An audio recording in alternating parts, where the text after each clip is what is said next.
Today, we are very privileged to have Angel Vigil perform for us. If you were there last night, you had a big treat, and he's going to continue today with his outstanding presentation. And so the morning program is Origins of American Cowboy Culture, presented by Angel Vigil.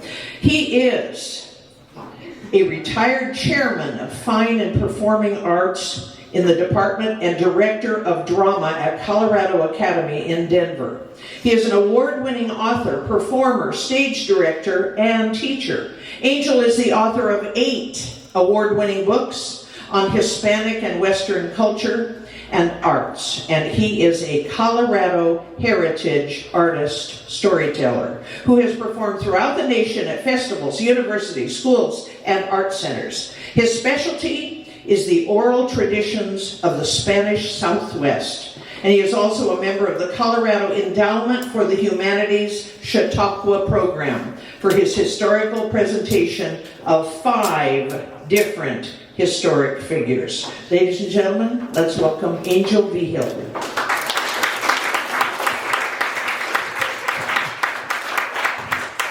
Thank you very, very, very much for coming. I always appreciate the people that give their time and spirit to come to these presentations. I also want to thank the Nebraska Humanities Council for sponsoring this wonderful Chautauqua program here in Scottsbluff, Nebraska. I love Scottsbluff. I walked up the monument the other day and looked around. There was a lot of fun and everything. So thank you so much for coming today. What's going to happen today is, how many of you were at my presentation last night? Oh, thank you so much for coming back. You never know if they're going to come back, right? But I will, people have asked me, am I going to do the same thing? No, I'm not going to do the same thing. I'll do something different today, okay? It's going to be like kindergarten class, though, all right? And the reason it's going to be like kindergarten class is I brought a lot of show and tell.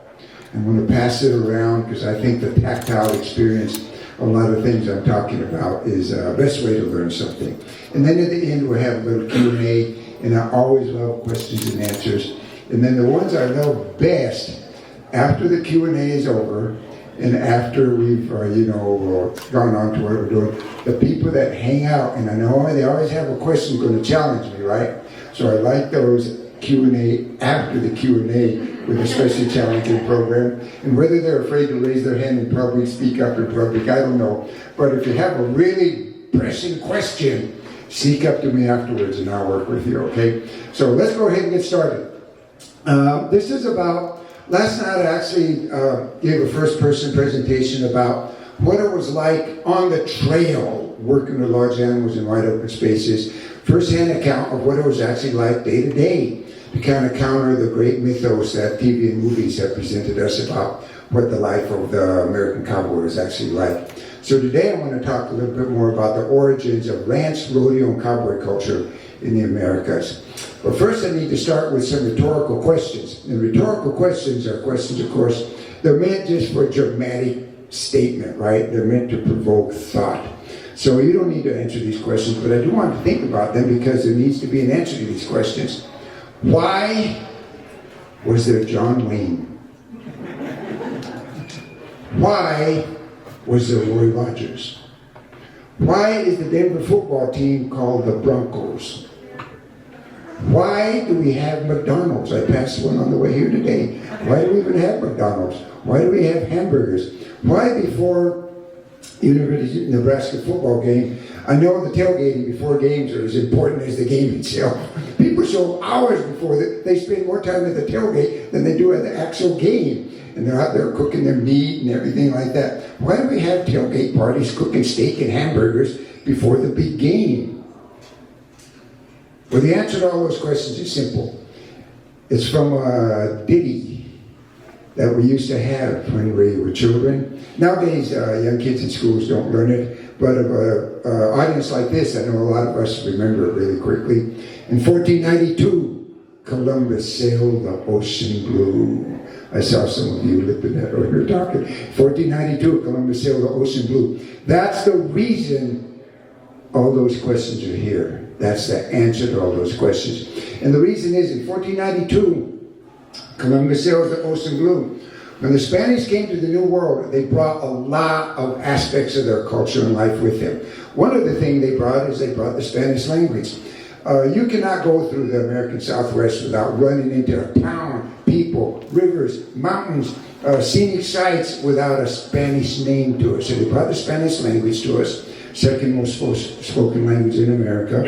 The other thing they brought is they brought a religion. They brought the Catholic religion. You cannot come to Hispanic culture without going through the doors of the Catholic Church. They brought all sorts of food with them. They brought a government system with them. They brought a system of family loyalty and heritage with them. One of my specialties is the traditions of the Hispanic Southwest. So I've done a lot of fundamental primary source research of the original collections done in the 1910s and 1920s. Over 800 stories collected.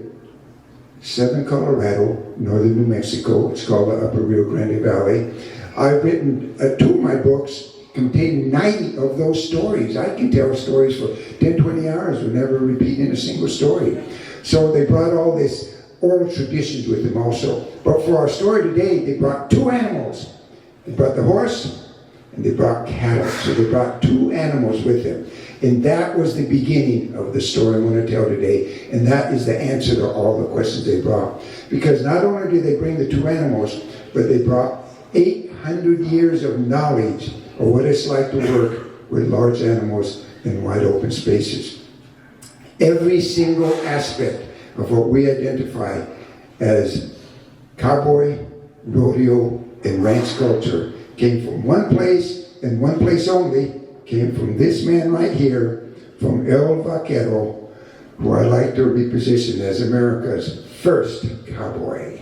So let's get on the horse and get riding on this trail. So here's what happened. They bring over these animals, but they also bring over the knowledge. They bring over how should you dress if you're going to do this? What tools should you use if you're going to do this? What language should you use? And what they really brought over was a deep understanding of the psychology of animals.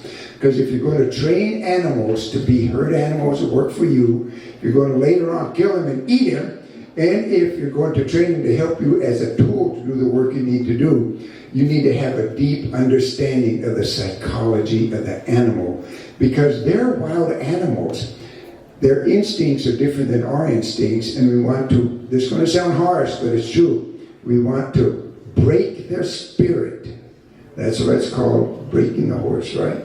Break their spirit so they stop being who they want to be and they start being who I want them to be, which is an animal I can sit on, will take me where I want to go and will do the things I want it to do. So the understanding the psychology of that animal doesn't happen instantaneously. It comes with experience. So they bring over the animals and they bring over 800 years of knowledge of how to do this. I did a couple of things. When I write my books, I actually like to do primary source research, meaning read the original diary, read the original journals, do as much original work as I can. I also like to go where it is I'm going to be talking about. So I went over to Andalusia in southwestern Spain. And if you didn't look at the road markers in kilometers, and you didn't see the signs in Spanish, you would think you're riding around here, to be honest with you. I tell people it's like riding from Denver down to Trinidad, Colorado, into New Mexico, or coming to the Western Plains here. Very dry, very barren, very open, large, big sky, right? That is the terrain that all this developed in. So I want to give you one very quick little bitty story as an example of this. Who has a cowboy hat? A lot of hands go up. I like being here, okay? I like being here. Describe your hat to me. What does it look like? I got a bunch of them. I got a Haas hat, you know, okay. big and a Haas hat, I know what you're talking about. I have a, Describe its shape to me. Describe the shape of your favorite one. Does it look like this? No. I know it doesn't work. That's what I'm asking you about it. What does it look like? Oh, Montana Peak style. Montana Peak, okay. Does it have indentions on the top? Does the side go up like yes. this? Okay, so he's he was a rough subject, okay? He's keeping it close to himself. But you did describe a hat different than this. That's right, pointed to Nothing this. like that. Nothing like this, nothing like this. This hat is the great-granddaddy of your hat. Every hat that is considered, I just call it the Western hat, a generic name, the Western hat. Its primary characteristics are brim upturned and indentions on the top, right? Every one of those hats came from this hat. Let me tell you the story of John B. Stetson. Is it a Stetson hat? Yes. Hey, I know two things about you. One, paid a lot of money for that hat. $250. I know you did, I know you did. Yeah. Two, you didn't care about the money, you wanted a Stetson hat. No doubt. Okay. Everyone agrees that the Stetson hat is the best of the hats, right? So here's what happens about this. Now, this is a legend, but it's even, if you go to do some research on it, this is one of those legends that is not a myth, but a true legend. Here's what happens. John B. Stetson, he's in Philadelphia. It's after the Civil War. And he actually belonged to a family of hatters.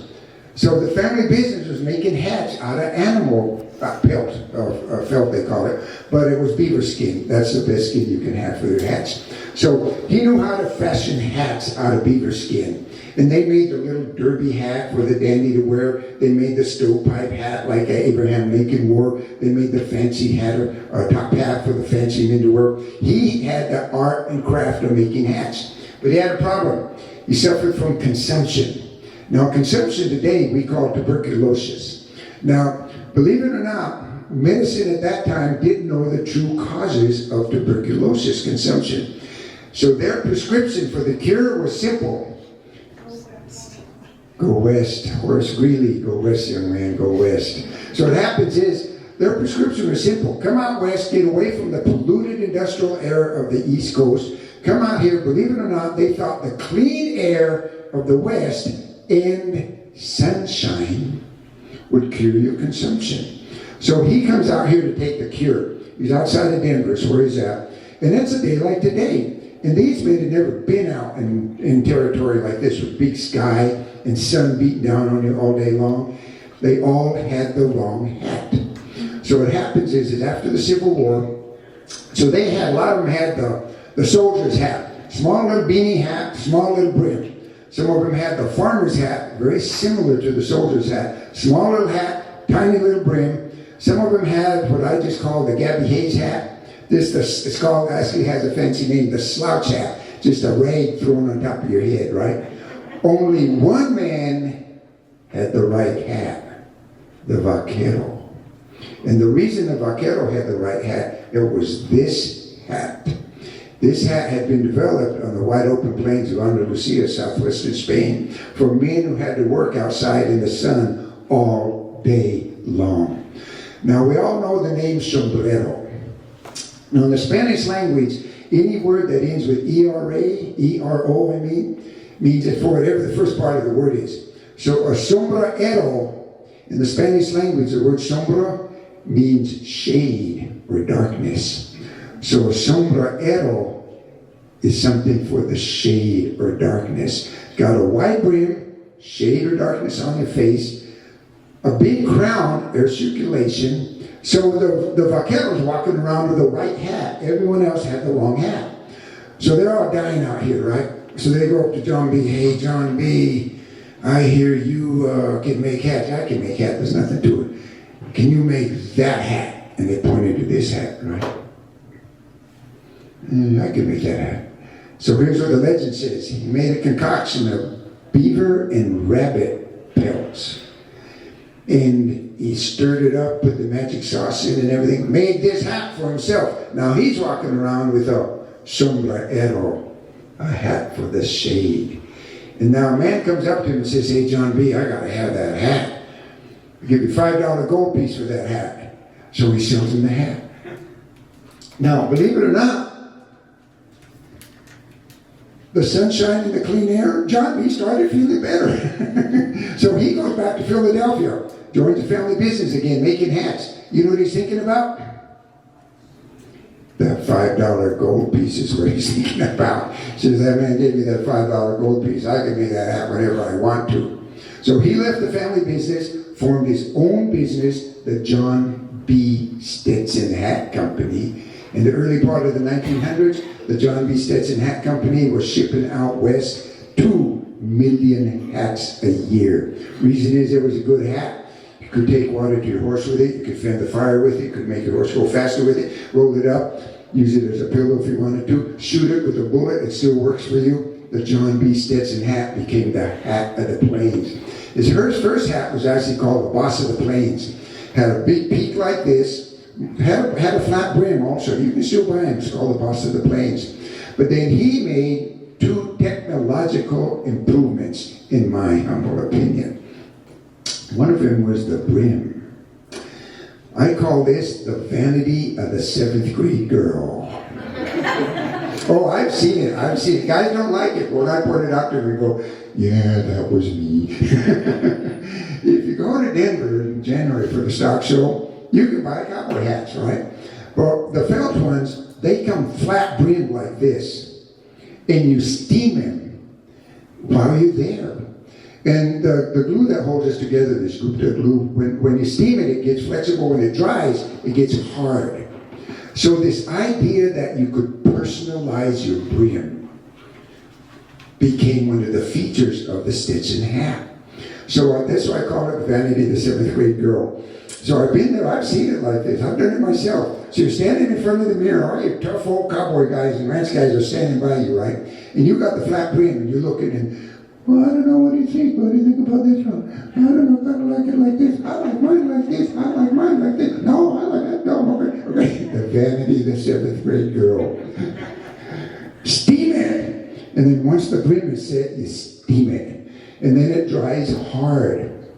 That's one of the ways you can tell whether a guy knows, or a woman, what to do with their hat when they take it off. If you take it off and you put it brim down, don't ever talk to them again. They don't know what they're doing. You take it down, put it crown down with the brim up. And the reason is, spend a lot of time shaping that brim, right? You don't want to be messing with it at all. So one of the things he added was this idea that you could personalize the shape of your hat. And that really became the Western hat. The other thing he did was the indention, right? He talked about the Montana Peak. It's a type of thing with indentions.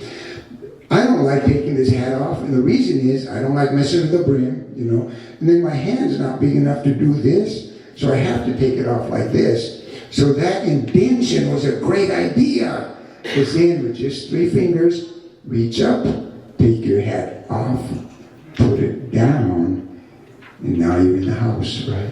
So this idea of where the hat came from. Now last night a woman asked me about gauchos. So if you go down to, I went down to Buenos Aires, went down to Argentina, spent some time around gauchos, real gauchos there doing their work, hanging out, seeing how they dress. They have not evolved away from their Spanish origins. And because of that, they still wear this hat. They still wear the poblano hat, this type of hat. So here's what we have. You go down to Argentina, they're going to be wearing this hat. You come to the United States, see cowboys, they're not wearing this hat. If you go down to Mexico, you'll see vaqueros wearing a sombrero, much bigger brim, however, though. The whole purpose of it, now it's just become almost a cartoonish cliche of a certain type of look, but its functionality is shade on your face, right? One of the things that I do like about the shape of the modern cowboy hat is it's designed to channel water, right? So water comes in and that brim makes like a little tunnel or canal, and then the water comes in and it'll go down the back like this. So I do like that. So I call them technological improvements from this hat, but the hat the good man here described and the Western hat, all of you hat, absolutely direct descendant from this hat here, from John B. Stetson himself. Now, let's talk about language a little bit. When 2 cultures collide and cross like this, language jumps, and then language actually gets mutated and changed because neither one speaks the other one's language, but they hear it and then they internalize it into their language. So there's a lot of words. Rodeo, ranch, and cowboy culture directly came from the Spanish language. Almost every word that is used that we think is an English word is not an English word. I'll give you an example. The word rodeo comes from the Spanish word rodear, which just means to gather up in a circle. So all these Anglos from the East Coast coming into southern Texas, the cradle of cowboy culture in the United States, they interacted for the first time in their life with a real man, El Vaquero, wearing the right hat, working the right clothes, working with thousands of head on 10,000 acres. They never had to do that. A derivation, let me jump a second a little bit of where the word cowboy comes from. The word vaquero does not directly translate into the word cowboy. Remember I told you any word in the Spanish language ends with ERO. It's just what the first word of the language is. So vaca in Spanish just means cow. So vaquero is just someone who's for the cow. I know it's an odd jump, but it does not translate directly into cowboy. The word cowboy, actually, the first written instant of it is in the 1100s in Ireland. And it really was a cowboy. 2 words, little bitty boy, taking the family herd out, right? With a stick or a pole, probably. And I call them those sissy English cows. The herd, the Angus, the dirt, right? A little boy could take those cows around. Just haul them out just like this. So then what happens is, the next time the word cowboy appears is in the Revolutionary War of Independence against the United States and Britain. And a cowboy was a cow thief, someone who was stealing cattle from the American patriots to give to the British soldiers. The next time it appears is in the War of 1848, the Mexican-American War. Once again, the word cowboy was a cattle thief. So its origins are nothing what we think about today. It actually started with a little boy taking the family herd back and forth, or someone who was a cattle thief. It wasn't until those dandies with their bow ties and their derby hats and the Transcontinental Railroad had been completed, they're coming out west and they're running into a real man for the first time, El Vaquero. And they're writing these dime store novels with these highly fictionalized and dramatized pack of lies, but created the mythos of the American cowboy back east, and people just devoured and couldn't get enough of these dime store novels about the cowboy. They put the words together, cowboy, and that became the primary driver of the American mythos of the cowboy that we have today. So, rodeo going like this. The word lasso comes from the word lazo in Spanish, which means a snare or a trap. The word lariat comes from the Spanish word lariata, which just means the rope. Some of my favorites are juzgao. You all know what the juzgao is? Okay, it comes from the word juzgado, which means the courthouse. So back in the day, if you're going to the juzgado, you're going to jail. And that became the word juzgao. Another one of my favorites is the 10-gallon hat. In your mind, you have an image of the 10-gallon hat? Great, big, tall crown, right? Okay, well, people mistakenly think it got its name from volume. It must hold 10 gallons. That's where it got its name from. That's not where it got its name from. Here's what happens. There's always 2 types of people in the world. The rich guy and the guy doing the work, right? The guy doing the work's the El Vaquero. The rich guy, the hacendado, he owns the ranch. And he's fancy. He writes tall on the side, he writes clean. But I've been around rich guys a lot. They always want you to know they're rich. The 2 ways they do it, one nowadays is their watch. The other one is their car, right? But back in the day, it actually was their hat. What they would do is, see this band of silver here? They would stack bands up like this. The richer they were, the more stacked bands of silver were on the crown of the hat. So you can tell what happened. The crown had to get taller and taller and taller to handle this rich guy showing off all the bands of silver he had on his hat. And it's an untranslatable term now, but there was a term called tangalan.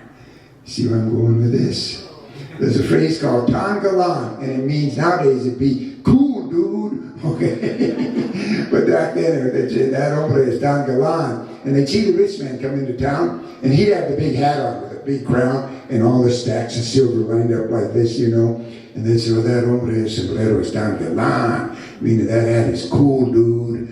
And then the Anglos heard that tan galán thing attached to that type of hat. And then, of course, because language jumps and it makes mistakes, they just started calling it the 10-gallon hat. So that's actually where the 10-gallon hat came from. Hey, here's what I like to do. I like people to leave my talks with something in their hand. Okay? Now here's what I got. Vigil's Vaquero vocabulary. Okay? This is from one of my books. It has a list of all the names that you wouldn't think came from the Spanish language. And some of these are just like the word buckaroo, you know, everyone knows that. Comes from the word vaquero, of course, I already told you some of them.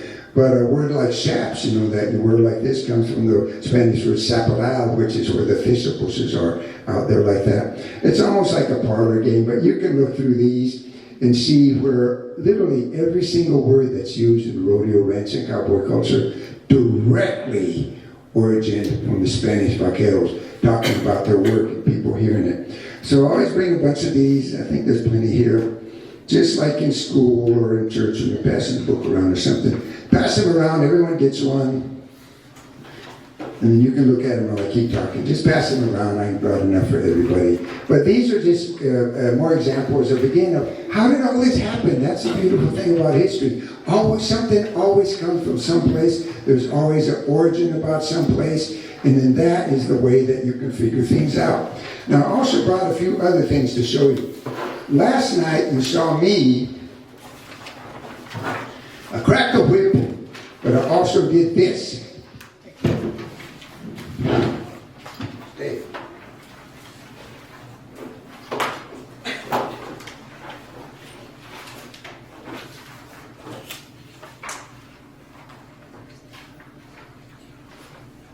Made a nice little loop.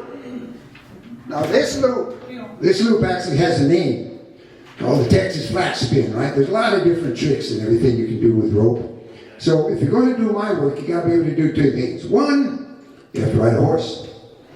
Two, you got to be able to make the loop.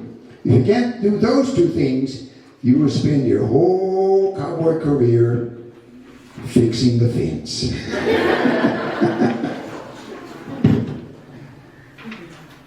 Okay, so here's what we got.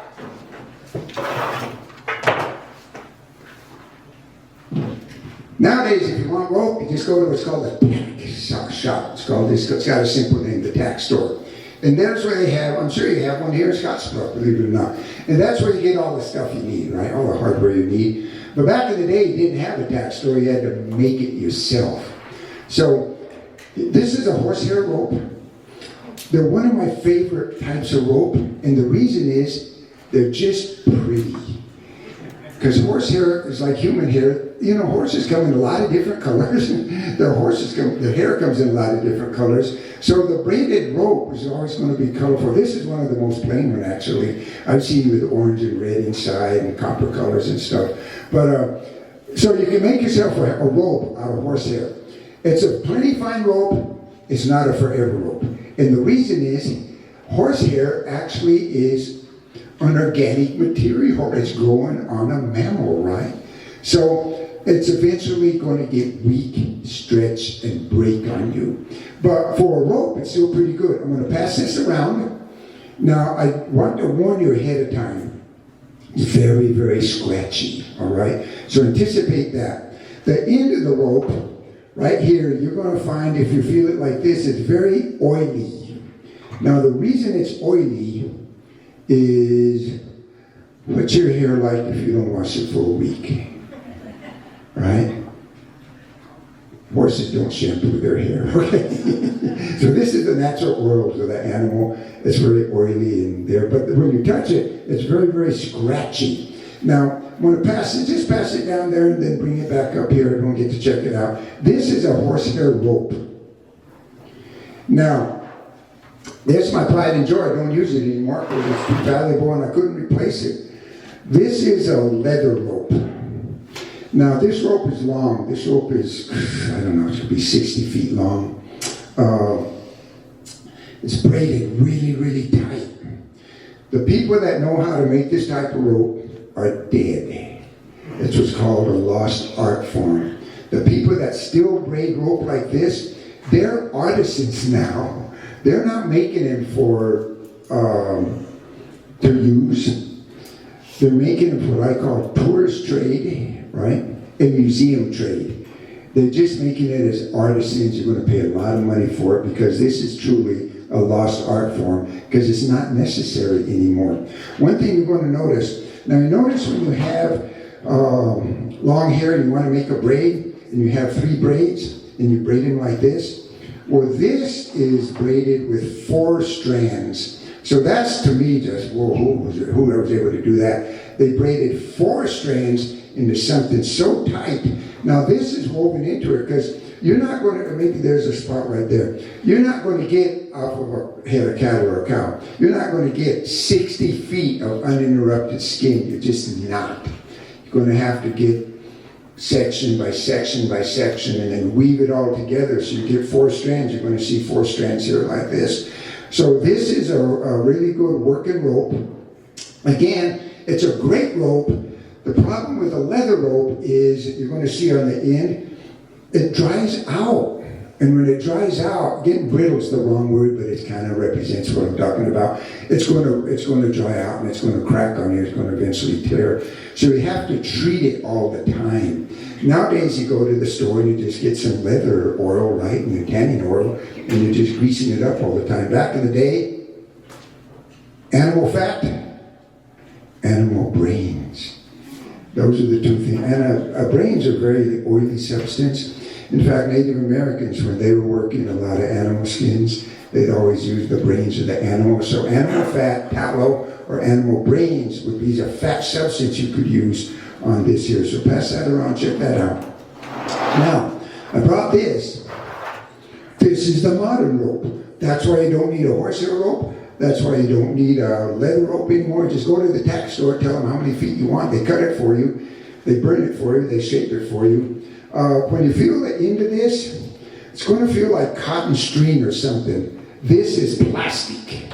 The modern rope is polynylon. It's a plastic rope. It's a great rope. It's a forever rope. What I love about it is it holds the loop. Now, guys don't like me saying this, but I'm here just to tell you how it is. Nowadays, you don't have to be a great roper. The secret, get really close to the animal you're trying to catch. That's the secret, okay? If the animal's up there bobbing and weaving and you throw it, then you're a good roper. Then you know what you're doing. But if you're not that great, the real secret is get really close. The animal's right there, you're bobbing and weaving. This is a very stiff rope in the air. So when you're spinning it like this in your hand, the rope holds the shape of the loop in a really nice way. And then when you're really close, boom, right there, increases your chance that you'll be successful with the catch. So and if I were to set this on fire, it'd smell that really acrid smell of burning plastic. So this is the modern rope. This is what you're going to use today all the time. Now spurs.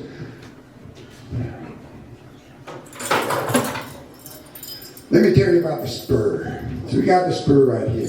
This is my working spur. This spur belongs in a museum underneath a plastic case. I don't know how old it is. It's got to be at least 150 years old. Iron with silver inlay.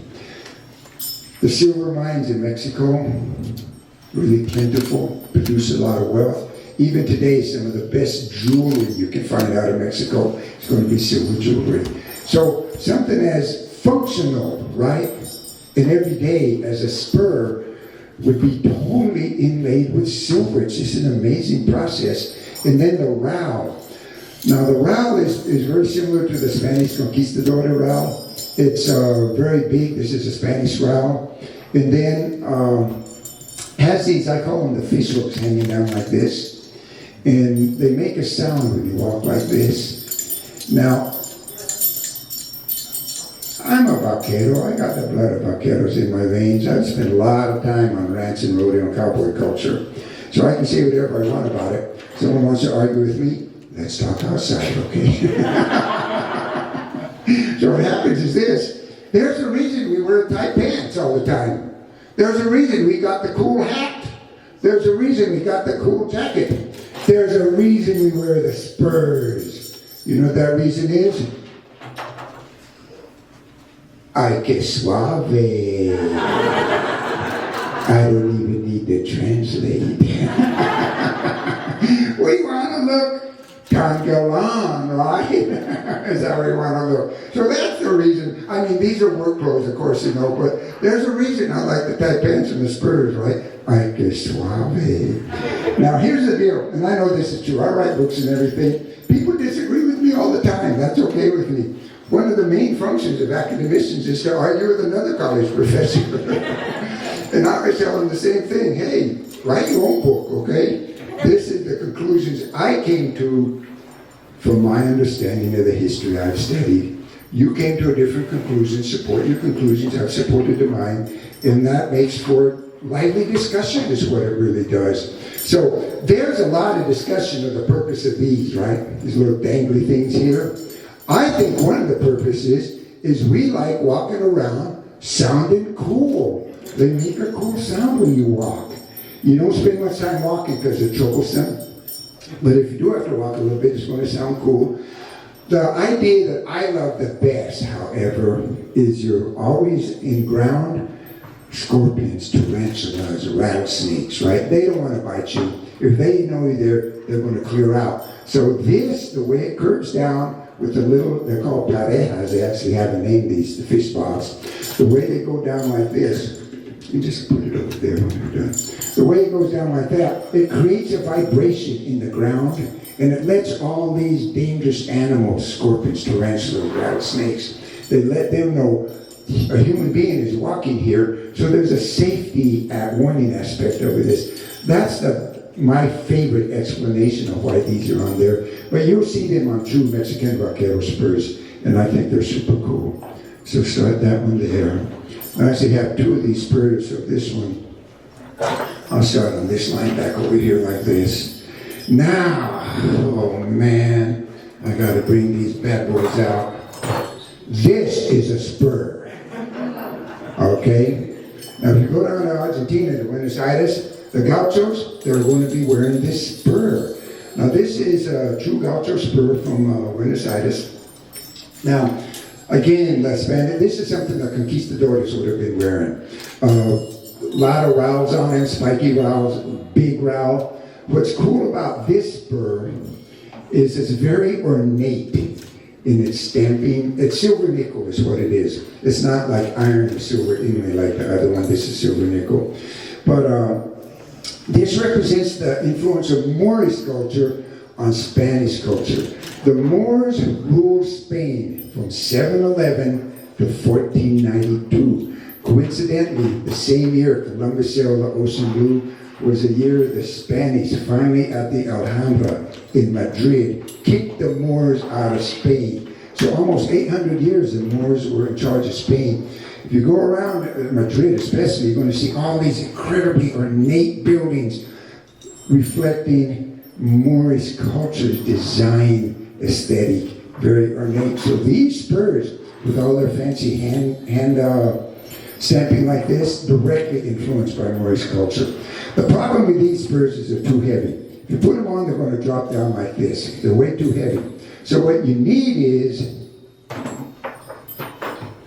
you need this. It's cool. It's made out of leather. It's a ledge is what it is.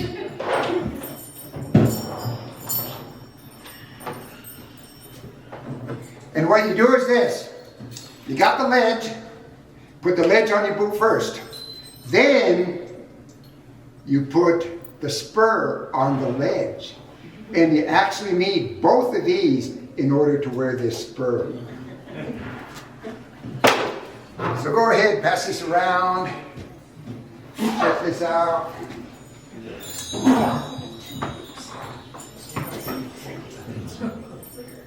Okay, so what I wanted to do today was give you this idea of where things came from. And I'm going back to John Wayne.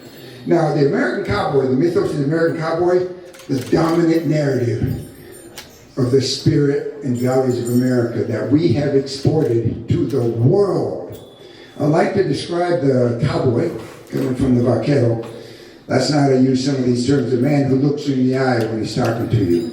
A man who says what he means and means what he says. A man who seals the deal with a handshake. A man who's polite to women and children. A man who works from sunup to sundown. A man who's reliable. A man who's responsible. A man who's self-sufficient. A man who's hard-working. A man who's a man of faith.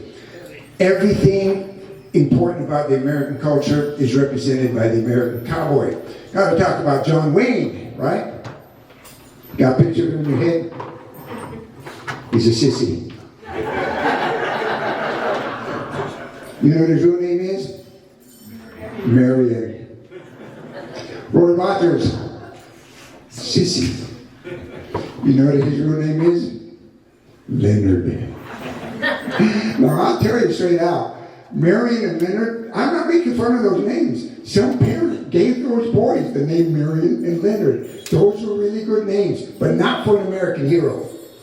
American hero needs a single syllable masculine strong name. John, Roy, G, Clint. The only one who broke that rule was Hopalong Cassidy.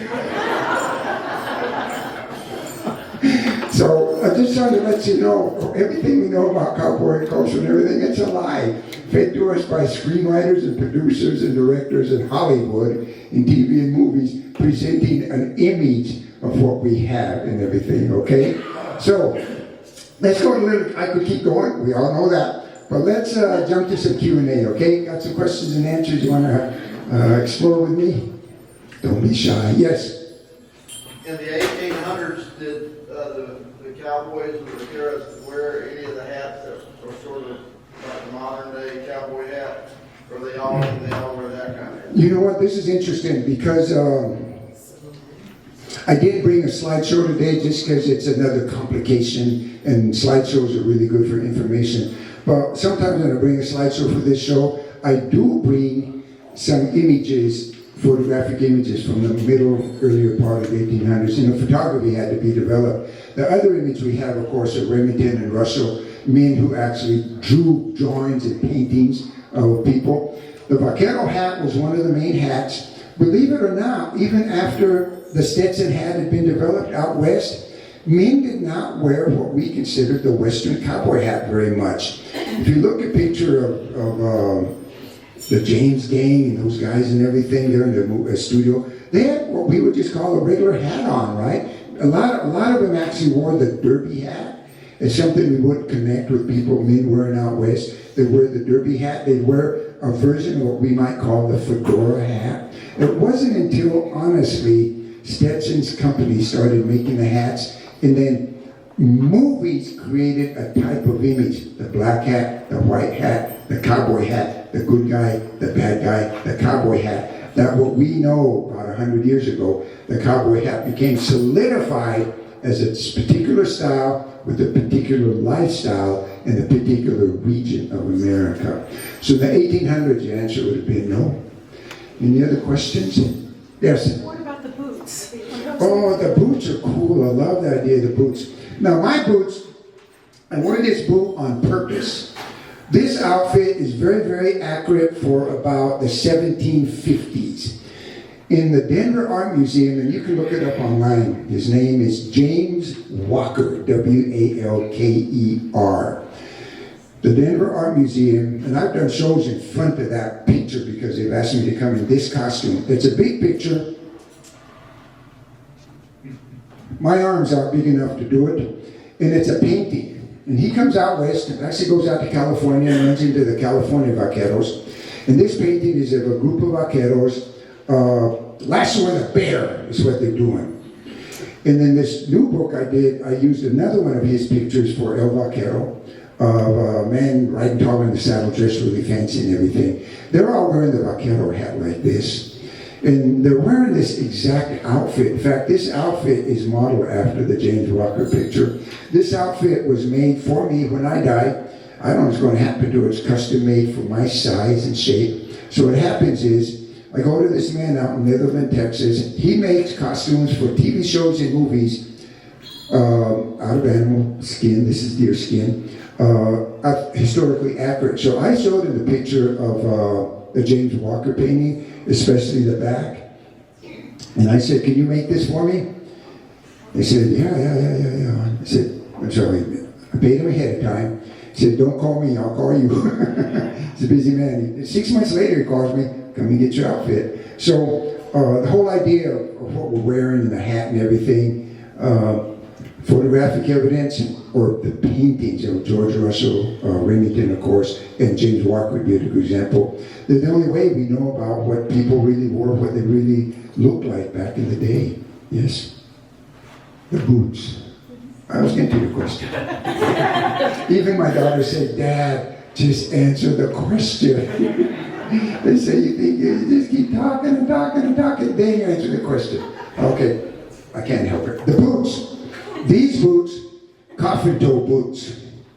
Now the modern cowboy boot has a pointed toe and a real rake heel. This has a low heel and a coffin toe. It's much closer to the boot soldiers would wear, right? Even in Europe, a lot of the boots were derived from the boots soldiers would wear. So the pointed boot and the rake heel of the modern boot developed because of the stirrup. One of the worst things you want to have happen is be hung up. Now hung up is when you're thrown off the horse and your foot's caught in the stirrup, right? And then your head's bang, bang, bang, bang, bang, bang, bang, bang, bang, so you know what the end of that story is going to be, right? So you need the stirrup like this. You need a toe that's going to slide right in. That's why you got the pointy, or the modern cowboy boot. And you want a heel that's like a hook, going to catch like that, so you're very secure inside the pressure. You don't want a heel that's going to let your foot go through and get hung up like that. So the boot started from a derivation of the soldier's boot, which had a different type of toe, especially in a flat heel, because they're walking all the time. They weren't horsemen, they were walking. We had this idea. Here's an example of this. When Cortez came over with 400 men, and they walked from what we call Veracruz to Mexico City, you know how many horses they had? 16.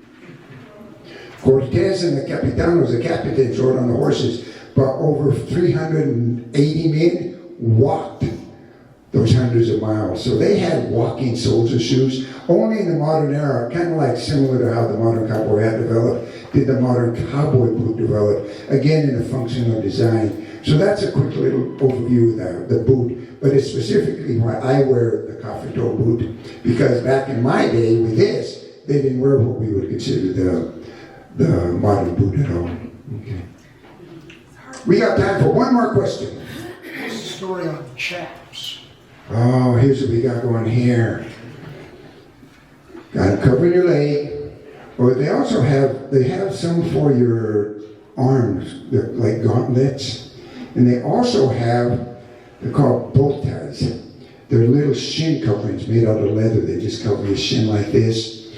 So you're riding a horse, you got to go wherever the other animal you're chasing down is, right? Sometimes it's through the brush, sometimes it's through the river, sometimes it's through the thistle. You need to be as protected as you can.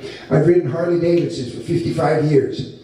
I was talking to my friend Taylor back there the other day, and he asked me what I wear. And I tell him, well, one of my mottos is all the gear all the time. Because you have to be dressed for the weather, mainly. And the abuse, this thin little nothing skin's going to take exposed to the weather. So the word chaps, as it's on a piece of paper, comes from the word chaparral, which is the Spanish word for where the thistles were. And thistles are spiky things. They're going to hurt you when you get in them, right? So you got to cover yourself up as much as possible. And chaps have a lot of different versions. Some of them are leather. Some of them have real big flanks on them. Some of them have studs on them. Woolies are like lambskin. Have you seen those? They're like wool on top of your legs like that. They're all for protection. But you're protecting, that's why people wear these gauntlets, because when you're going through your face, just go like this. When you're going through, holding onto the reins like this, and then that's protecting you here. And then your botas are protecting your bottom like this. They're a functional tool that are really designed in a lot of different ways. Okay, that's the end. The reason I can see it's the end, someone behind me does this. It's always real slow, like I don't notice. But I know what it means. That's it. We're all over. Okay. Support the work of the Humanities Council, bringing this to the different communities in Nebraska. It's a valuable, valuable resource. Contact all the people you think should be contacted to continue to support the wonderful work the Humanities Council does for the state of Nebraska. Thank you very much. Adios, amigos!